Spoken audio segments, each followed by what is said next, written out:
Hi, I'm Park Guy Jason Howell, and welcome to this segment of Coffee with a Ranger. I'm wearing a blue shirt, Park Service shirt. I have a shelf behind me with some fake plants and some pictures and knickknacks on the shelf. I'm here at my home rather than at work, and I really thought this would be a good place for our Coffee with a Ranger segment.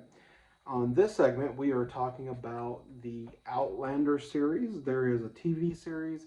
There's also a book series, and one of the books, written by Diana Gabaldon, it's called A Breath of Snow and Ashes.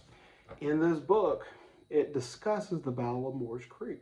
Now, this is very important because it's brought a lot of visitors out to Moores Creek that wouldn't normally really kind of get into history or or really would have known about the Battle of Moores Creek. And they read this book and they learned about it, and they said, "Oh well, I can go there and visit." And they've come out to the or to the battlefield and wanted to learn what actually happened there. So I thought today, being that it's the anniversary, that we'd have a little fun with popular history or historical fiction, if you will. Um, so in her book, she mentions that the Loyalists numbered only about 500. Now, this isn't anything about against Diana Gabaldon, because I've actually seen historians say 500, or I've heard historians mention 500 before, and I get kind of do this a little bit when I hear that, because I'm uncertain as to where that number comes from. Um, but I do have an idea. Now, most likely at the Battle of Moores Creek, there was probably 1,500 loyalists, or at the very least. And I'll tell you why. There is a mention of mass desertion among the loyalists. But when that mass desertion is talked about, it is talked about by not the regulators, but I'm sorry, by the Highlanders, and they said it is the country born that is deserting in mass. Now, when they talk about the country born, they're talking about a group of people called regulators, backwoods farmers that joined the loyalists, the Highlanders that would fight that morning at the Battle of Moores Creek Bridge. There's about 1,400, or maybe a little over 1,400 Highlanders, and at least 166 to 170 regulators. So let's talk about these regulators deserting en masse. We don't know exactly how many actually deserted, but let's say it's 100. That's still going to leave us 1,500 men. So that's a little discrepancy about what actually happened. So they're going to outnumber the Patriots. The Patriot force that morning is around about 1,000 men. Also mentioned in the book is a unique situation when there's a loyalist officer in the North Carolina backcountry, and he's out in the woods and he's trying to recruit all these Highlanders in the backwoods, and he comes across a large group, about 500 or 600 men, and they break out the rum. And this actually happened. They break out the rum. There's kind of a big gathering. They talk it over. Everybody falls asleep. The next morning, the loyalist officer wakes up and opens his tent flap, and all those Highlanders are gone. They drank the rum, and then they thought better of themselves, and they got out of there, went back home. And now in the book, they say that officer is Alexander McLean. Alexander McLean's a real person, but it wasn't Alexander McLean. It was actually Lieutenant Colonel McLeod. McLeod was the officer that had not lived in the colonies, and that's the reason why it mentions in the book that that officer becomes lost, and so does Lieutenant Colonel McLeod. He gets a little lost in the backcountry, not knowing where he's at and being alone. Also, it is mentioned in the book that these um, these Loyalists as they move into the Patriot encampment that morning of the battle, early in the morning, mind you, that they get to the campfires. In the book, they talk about that. Now, that's when the stories kind of divide or kind of get really, really different. Um, and I don't mind that. It's a really unique perspective of the battle. Gives me something new to think about. But the way that Miss Gabaldon has it described in the book didn't actually happen. And I'll talk a little bit about those differences. It says once the loyalists in the book, once they get, or in Diana Gabaldon's book, once they get to those fires, they automatically know that the Patriots are on the other side. Now, in reality, the loyalists have no idea where these Patriots are. We know this from a young Highlander, Hugh MacDonald, actually.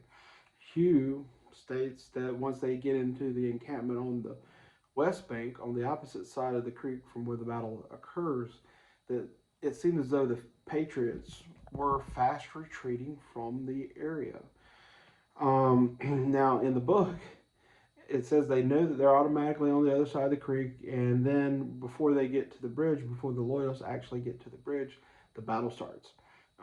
That Jamie picks up his rifle. Now, if he had a rifle, these loyalists were probably in range, but most likely these men are carrying smoothbore muskets. That would have been the military weapon of the time period, and you're looking at a range of no further than 60 yards. The bridge from the earthworks, closer to maybe about 100, probably a little bit less, but closer to 100 than it is 60. So the Loyalists were well out of range of anything the Patriots probably would have had. Now, a few of them probably did have rifles, but not enough to effectively do very much, especially to 1,500 Loyalists. The battle ensues in this book. There's carnage. You'll have to read it. I'm not going to get into it because there's one scene where they talk about one guy dying and must be the villain in this book. He meets a very interesting and very graphic end. But it talks about him dying and falling into the creek.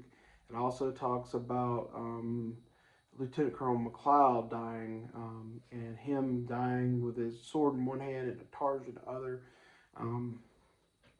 Lieutenant Colonel McLeod wouldn't have had a targe. A targe basically is a shield. And about 30 years prior to the Battle of Moores Creek, these Highlanders were still carrying these shields in the battle. Happened at the Battle of Culloden. They used those shields, but they're not carrying them by the time of the American Revolution. At least not at the Battle of Moores Creek Bridge. There may be somewhere down the line, maybe there's some obscure event that I don't know about. But they're not using them at Moores Creek, at least not that we know of. And then the battle's pretty much over. But what's going to happen in actual real life at the Battle of Moores Creek Bridge, the Loyalists, they find the campfires. They think the Loyalists or the Patriots are retreating. They get to the bridge. They see Patriot sentries on the other side. They fire at those sentries. Those sentries run off into the darkness. It's about 5 o'clock in the morning in February, or maybe a little bit beforehand. And so these sentries, they run off up the causeway. Now, a causeway is just this long, narrow path that you have a creek on one side and a swamp on the other. And once you get to the end of the causeway, about 80 yards or so, or a little bit more, there's this nice sloping hill, and at the very top of that hill is the earthworks that the Patriots are hiding behind, or they're prepared to meet the Loyalists. The Loyalists, they get about 50 men across the bridge. They start to head up this causeway, and they get within maybe 30 yards probably of the actual earthworks itself. And that's when the battle probably starts, the best we can tell. The Patriots open fire with cannons and muskets, and they rip through it. And Lieutenant Colonel McLeod is one of the first ones to probably die. He meets a very gruesome end, and he's shot several times. So that's really kind of the difference in the book and in the discussion of the battle.